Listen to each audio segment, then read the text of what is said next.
What is going on, everybody? It's T Reaper and I'm back with another video. How is everybody doing this wonderful Monday morning? Oh my god, you have no idea the bullshit I've had to deal with the last freaking weekend and the last couple days. Yo, I've been slaving to Marvel and that Infinity War, no joke. Thousands and thousands of people. Oh my fucking word. I've seen the ending to that movie. I've not seen the movie just yet, but I pretty much know everything about it.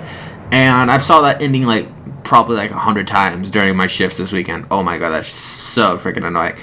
But anyway, I'm back with another video. And today, I know a while back I expressed couple of my pet peeves in a long 30-minute video. Today I'm gonna bring to attention one of my top most pet peeves that piqued me over this past weekend. And legit Saturday night I was legitimately slaving away at work, and one of my wonderful old co-workers, who I'm still friends with even though he's a Switch lover, came to ask me for Black Panther tickets. Now, meanwhile, Infinity War is raging on and we're all dying, basically slaving away. And this motherfucker wants Black Panther tickets. And this is gonna tie into my pet peeve. I hate when people come to ask you about something that is automatically, well established and well known. So, for example, it's now fucking April, people, and it's actually about to be May. Black Panther came out in February. If you haven't seen that movie yet, please go shoot yourself. No pun intended. And it's the same thing with gaming. I hate when, fellow gamers, and again, if you're a retro gamer, this is not directed at you, but I hate when fellow gamers, be like, yo, I'm backlogged. Yo, I got these old games to play. Yo, Reaper, what did you think of this game? And then name some 2016, 2015, 2017 title. Now, if the title is still relative to, current culture, I don't give a shit. But, I hate people that, take forever to catch up to, current pop culture. It's so freaking aggravating. I can't express how annoying this is. Meanwhile, I got, people who, probably just added me on Xbox, inviting me to PUBG or Fortnite. Guys, everybody, I love you all. Please don't send me Fortnite or PUBG invites. I will legitimately jump off a cliff. I hate those games with a passion. I hate battle royales with a passion. Do not invite me to those games. Just fair warning, again. But no, and meanwhile, when everybody takes forever to get up to pop culture, they keep mentioning old games, that was relative back in the day. Quick shout out to Kaleidoscope and Ghost Rider and Hebot and Mr. 100. Shout out to Loaded Goods. For the Troll of the Year nomination. Again, ponies. I'm still festering in that 6,000 souls that you gave me over God of War, man. My quickening has never been stronger, and I'm still getting stoned over that. Oh, and I legitly just actually got my package this morning. So I sold my God of War disc, and then I'm getting ready to have that nice that baked feeling. But yeah, I mean it's just people take forever to get used to pop culture, and then they reference things that they think are still cool, which by all means back in 2013 or back when it was still part of pop culture, or still relative to the norm, it was pretty cool back in the day. But and then you have freaking annoying extremists who want to say Microsoft's not doing their job. Microsoft needs to bring more realistic games to the table, and people you got people defending it, saying they actually already did that. Well, that was true freaking 5 years ago, but what's the most recent futuristic game to date right now? Because you gotta keep in mind, if you don't move with the times, and I've said this towards people who are engaged with old retro styles like 360 and PS3 and all those things. If you don't engage with the times, eventually those times move without you, and then you're still stuck with a backlog that reaches as high as heaven. So you know, that's just one of my pet peeves. I don't mind people asking me what did you think of this game? I thought this game was cool, but like, don't use that as your norm to what you think you know about gaming, because that just irritates me. It's the same thing with movies. It's like, because I work at a movie theater and I watch movies come and go. So it's like, if you're like a Marvel fan, or you're a DC fan, and you're not caught up on the movies, and you go see the next movie that comes in installment, and then you don't understand it, I'm gonna be like, yo, what the fuck? Come on, people, really? No, don't do that. But it's just really, really irritating.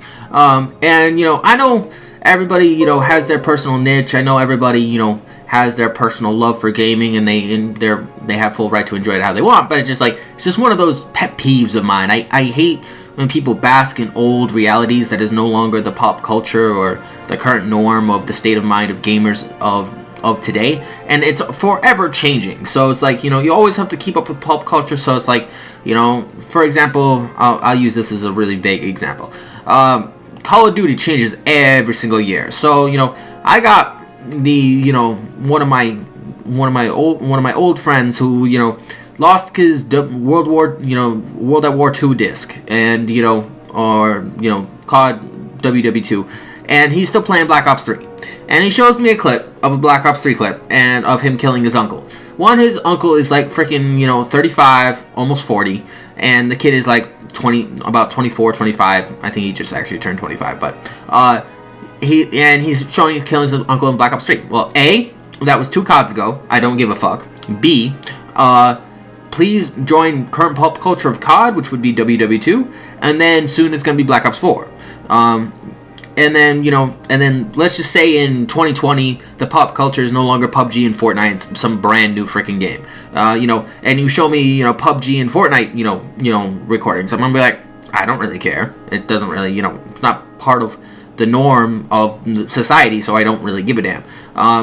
It's like, for example, people still play Rise of the Tomb Raider. Great game.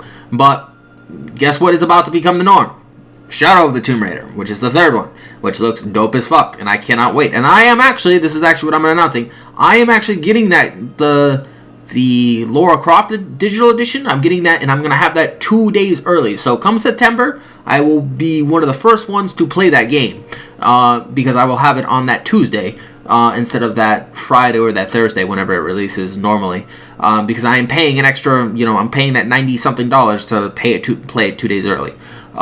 But Rise of the Tomb Raider is a norm right now, but soon it will be Shadow of the Tomb Raider. It's the same thing with Halo 5, and multiplayers kind of work differently because multiplayers do last longer. Shout out to the dude on Randall Thor's Twitter feed. That dude put up a really good fight. I always like waking up at like 10:30, 11 a.m. in the morning, and the first thing I get into is a bitch fight on Twitter that turns into an actual really decent conversation. And that dude had a lot to say, and he actually put up a really good fight. And shout outs to him. The norm forever changes year after year, and if you don't keep up with pop culture and you insist on playing old games, or you insist on the old fad, don't be surprised if people like myself don't really pay that much attention to it, because it's just not really interesting anymore. We like to be with the newest thing. What's the newest fad? What's the newest multiplayer? What's the newest thing that we're interested in that catches our attention? Right off the bat from this year, the new fad is Sea of Thieves. The new fad is Fortnite. The new fad is PUBG. The new fad will be Black Ops 4, Shadow of the Tomb Raider, Red Dead Redemption 2, Borderlands 3 if it releases this year, Battlefield 2018. It's just those will be the new fads for a couple years to come, and then until Halo 6 releases, the current Halo fad is still actually Halo 5, whether you like it or not. And until Black Ops 4 releases, the current COD fad is World War II. But again, sorry, didn't mean to make it this long. If you've watched this far, thanks you so much. If you like this content, if you'd like to see more rants, more things that irk me, more things that are part of my issues with this culture of gaming, leave a like, leave a comment. And again, shout out to all my supporters. Shout out to everybody who supports this channel. And shout out to Twitter, and In closing statement, shout out to O Snaps and Xbox 448. Yo, I heard they tried to red box God of War. That shit is funny. So now we know God of War is worth 6,000 pony souls, $5, a bag of weed, and a red box. Peace out, guys.